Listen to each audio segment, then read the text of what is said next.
Aaron Rodgers is the greatest football player I've ever watched, and it's really not even that close. From the Hail Marys to the otherworldly scramble drills and the throws that only he can make, it's tough to remember all the great plays and memories that Rodgers has created through the years. So I decided to create this series, Y'all Remember When. I'm going to go back and dig into some of the craziest Rodgers stats and stories from his career as the Packers starting quarterback. With that being said, I want to look back at the Green Bay Packers 2016 season. Most Green Bay fans will remember the season for one of three things: run the table, that Hail Mary to Randall Cobb in the Giants playoff game, and that unbelievable throw Rodgers made to beat the Cowboys. But I remember it for one other thing. Y'all remember when Aaron Rodgers scored every Green Bay touchdown until the fourth quarter of Week 12? In 2016, the Packers were fresh off of the gut-wrenching divisional round loss to Larry Fitzgerald and the Arizona Cardinals. We thought that Rodgers had Hail Married us to another win until Carson Palmer channeled his inner Mike Vick and Larry almost went the length of the field on a broken play. The Packers opened up that 2016 season with a game against the Jacksonville Jaguars. Rodgers opened up the season with a rushing touchdown. He threw two more TDs, one to Jordy Nelson and one to Davante Adams en route to a 27-23 victory. That throw to Tay, by the way, was one of the most unreal throws of all time. Magic from Rodgers. You're saying, how did he catch it? I'm saying, how did he throw it? He had Jalen Ramsey wrapped all over him. Watch Jalen Ramsey. He's coming. He's going to get there and have Aaron Rodgers in his arms. And Aaron Rodgers somehow, with Jalen Ramsey pulling him back, musters the arm strength to get that ball to the end zone. Simply remarkable, and that is what Aaron Rodgers is as a passer of the football. In Week 2, the Packers traveled to US Bank Stadium to take on the Minnesota Vikings. Green Bay lost 14-17. Rodgers threw for a touchdown and ran for one, but it wasn't able to overcome his first interception of the season. In Week 3, Rodgers lit up the Lions' defense for 4 touchdowns, 3 of which came early in the first half before closing them out late with a couple nice throws. Eddie Lacy had his last 100-yard game of his career in the matchup, but he was unable to find the end zone. The Packers head into the bye week with a record of 2-1, looking forward to their matchup with the Giants.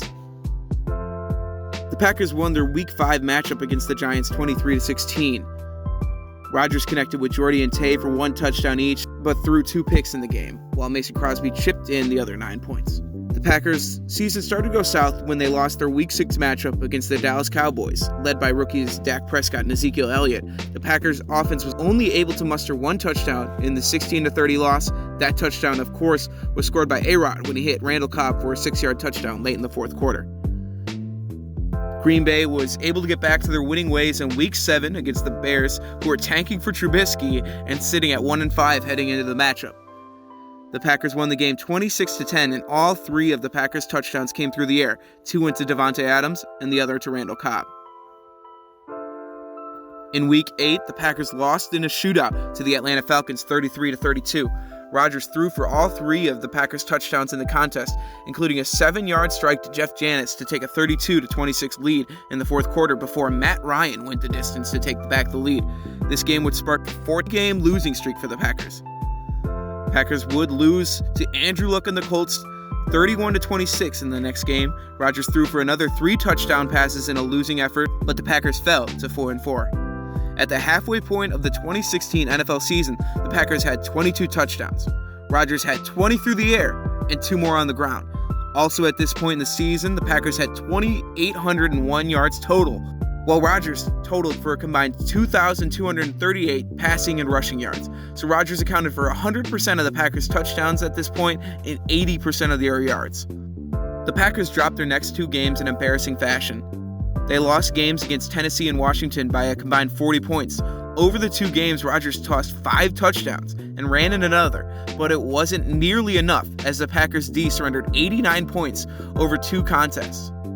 Kirk Cousins and Marcus Mariota posted passer ratings over 145 in back-to-back games, and even DeMarco Murray threw a touchdown pass. After the loss to Washington, Rodgers made a couple all-time remarks. I feel like we can run the table. I really do. But the NFL media was ready to bash him and blame him for all the Packers' problems. What is wrong with Aaron Rodgers? I mean, there are a lot of things that are going wrong in Green Bay, and the quarterback is simply not playing well. At the end of the day, we have to look at number 12, and number 12 is underperforming for what he is. In Green Bay, the college town of the NFL, nobody wants to criticize Aaron Rodgers. I've been right on this. I think it's part attitude, it's part coachability, it's part the McCarthy relationship. But at some point, you got to put your arms around it and just acknowledge this. Aaron Rodgers is a big part of this mess in Green Bay. I know So Aaron Rodgers, a lot of this got to go at your feet because you're their best player, you're their highest paid player, you play the most important position, and you are the central figure, the central theme of this team. And you're not carrying your weight, you're not carrying your end of the deal. He's not, Skip. At least 50% of the blame has to go to the quarterback. Absolutely. Absolutely. 1,000% agree with that.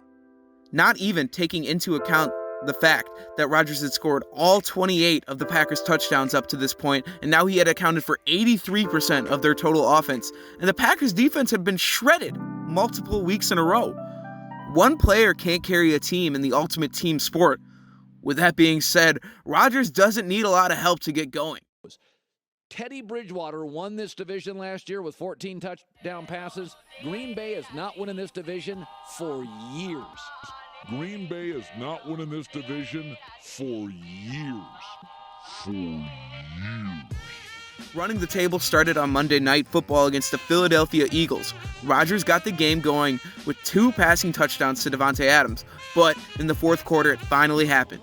On 2nd and goal in a 4-point game, Rodgers handed it up the gut to fullback Aaron Rodgers, and he scored the first touchdown on the season, not involving AR-12.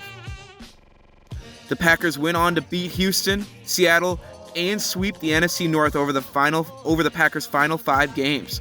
Over those games, Ripkowski scored 2 more touchdowns, Ty Montgomery ran 3 in as well, and Christian Michael scored on a 42-yard scamper. Rodgers finally got support, and the Packers went 6-0 as a result. Rodgers ended the season with 44 of the Packers' 51 touchdowns. Aaron finished the season with 4,797 combined yards, or 81% of Green Bay's 5,900 total yards. Rodgers led the team in rushing touchdowns and finished 2nd in rushing yards.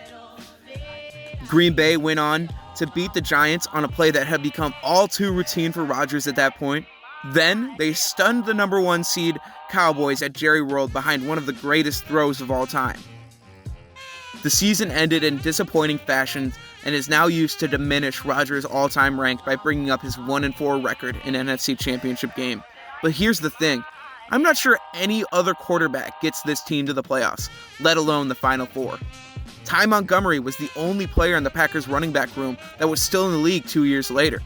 His leading receiver was Jordy Nelson, 1 year removed from a torn ACL and 2 years away from running a farm in the middle of Kansas. And the Packers' defense ranked in the bottom third of the league in both yards and points surrendered. But it didn't matter because they had that bad running the show. I know y'all remember Run the Table. I know y'all remember that Hail Mary. And I know y'all remember that unbelievable throw Rodgers made to beat the Cowboys at Jerry World. But here's one more thing to remember about the 2016 season. Y'all remember when Aaron Rodgers scored every Packers touchdown until the fourth quarter of Week 12? Aaron has that sense, that ability to play off schedule and to see things before they happen that makes him a little bit like Gandalf.